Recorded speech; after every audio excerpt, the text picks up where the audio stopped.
Di suatu masa di mana kejayaan Majapahit mulai runtuh, keadaan mulai berubah, termasuk sistem kerajaan dan kehidupan para rakyatnya. Banyak rakyat kebingungan, mulai meninggalkan wilayah Majapahit dan menyebar ke seluruh tanah Nusantara. Pada masa itu, ada seorang pendekar dari kerajaan Majapahit yang telah mengabdikan diri menjadi seorang empu atau pembuat pusaka bernama Joko Suro.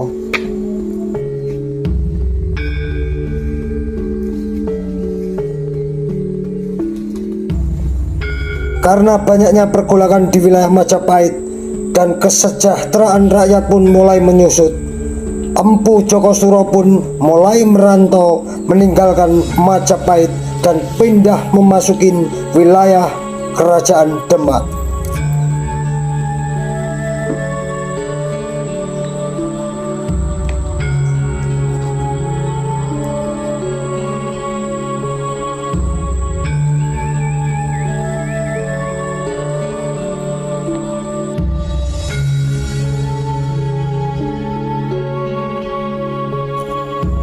Untuk menutupi jati dirinya, Empu Suro mengganti namanya menjadi Empu Ombyang dan memulai hidup tinggal di wilayah Kerajaan Demak.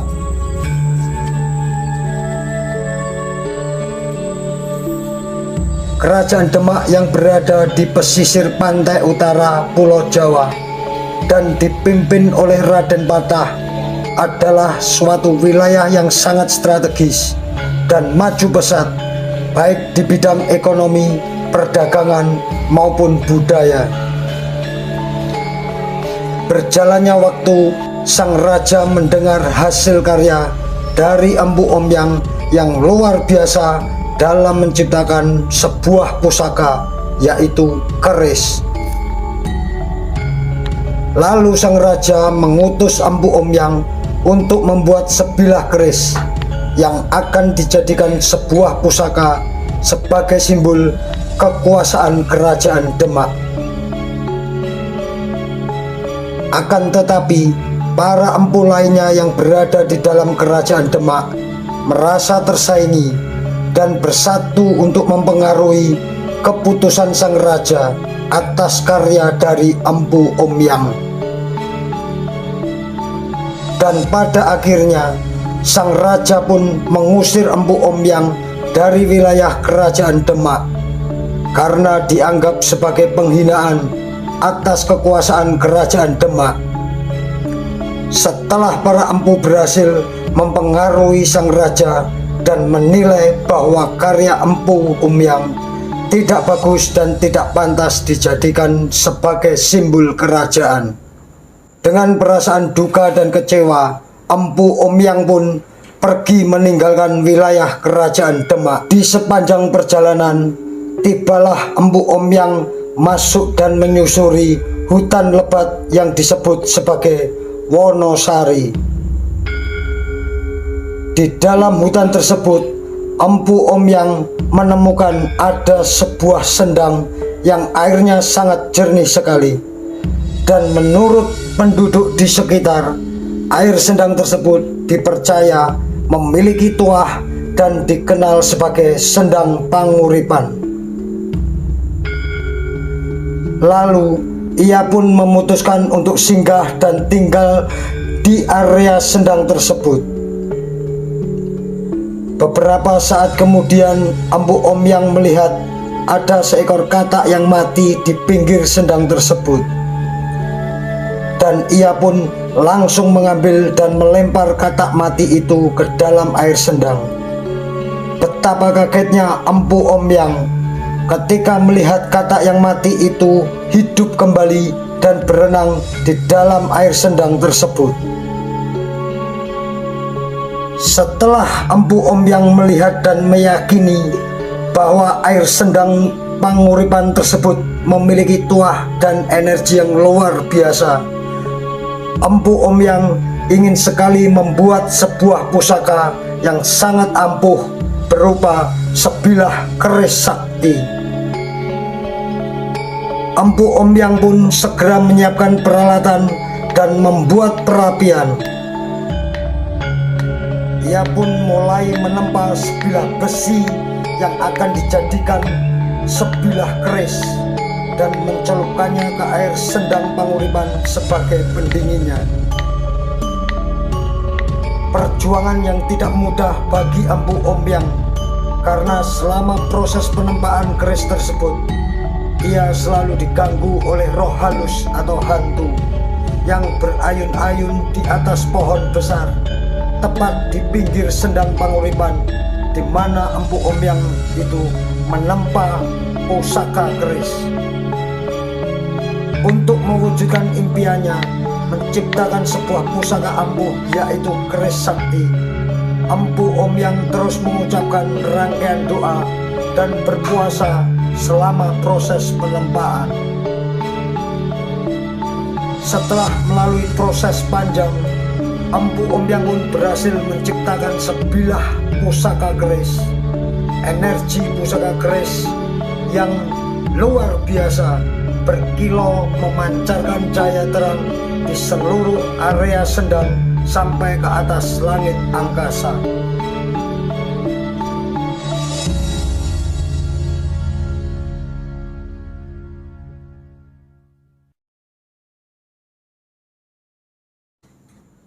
Waktu terus berjalan dan tiba saatnya ada seorang bangsawan yang bernama Raden Ronggo Jumeno atau dikenal sebagai Pangeran Timur. Raden Ronggo Jumeno memiliki cita-cita hendak membangun sebuah peradaban baru di wilayah hutan lebat Wono Asri yang akan diberi nama Purabaya. Keinginan Raden Ronggo Jumeno mendirikan peradaban Purabaya tidaklah berjalan mulus, karena terus diganggu oleh banyaknya roh halus atau hantu yang selalu berayun-ayun di atas pohon. Kemudian Raden Ronggo Jumeno meminta tolong kepada Empu Ombyang dan diserahkanlah pusaka keris tersebut kepada Raden Ronggo Jumeno. Setelah memegang dan memiliki pusaka keris tersebut, Raden Ronggo Jumeno berhasil mengusir semua gangguan dari roh halus atau hantu tersebut dan menamakan peradaban itu menjadi Medi Ayun, yang pada akhirnya sekarang ini kita kenal sebagai Kota Madiun. Sebagai bentuk penghormatan kepada Empu Ombyang, pusaka keris tersebut dijadikan sebuah simbol kekuasaan dan diberi nama keris Tundung Medi Ayun. Tundung berarti mengusir, Medi berarti hantu, Ayun berarti berayun-ayun. Setelah Raden Ronggo Jumeno wafat dan kebetulan dimakamkan di samping sendang panguripan, kekuasaan dan pusaka keris Tundung Medi Ayun akhirnya diwariskan kepada putrinya yang bernama Putri Retno Dumila. Dengan mewarisi pusaka keris Tundung Medi Ayun, daerah kekuasaan yang dipimpin oleh Putri Retno Dumila sangatlah maju dan berkembang pesat. Semua rakyat pun merasakan hidup makmur dan sejahtera. Kesaktian pusaka keris Tundung Medi Ayun sangatlah terkenal sampai terdengar di seluruh penjuru tanah Nusantara.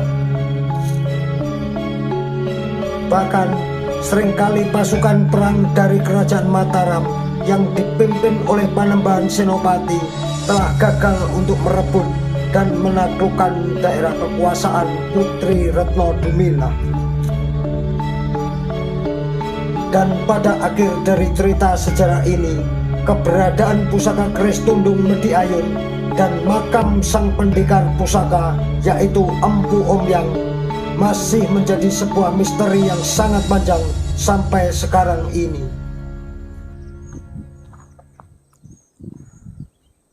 Salam Rahayu, saudara-saudara pendekar di seluruh Nusantara.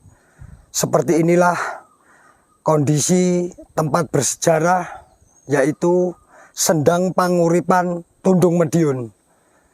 Menurut cerita di rakyat sekitar sini, dulu ada seorang empu yang sangat handal tinggal di area ini, dan tentunya sang empu itu berhasil membuat sebilah pusaka keris yang sekarang ini dipercaya menjadi salah satu pusaka di kota Madiun. Saudara-saudara pendekar di seluruh Nusantara, ada sebuah pesan yang tersirat pada Sendang Panguripan Tundung Madiun.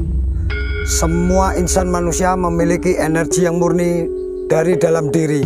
Jika dikelola dengan hati yang suci dan pikiran yang jernih, maka bisa menciptakan sebuah cahaya yang positif dan berguna, bermanfaat untuk semua lingkungan di sekitarnya dan untuk sesama. Salam pendekar.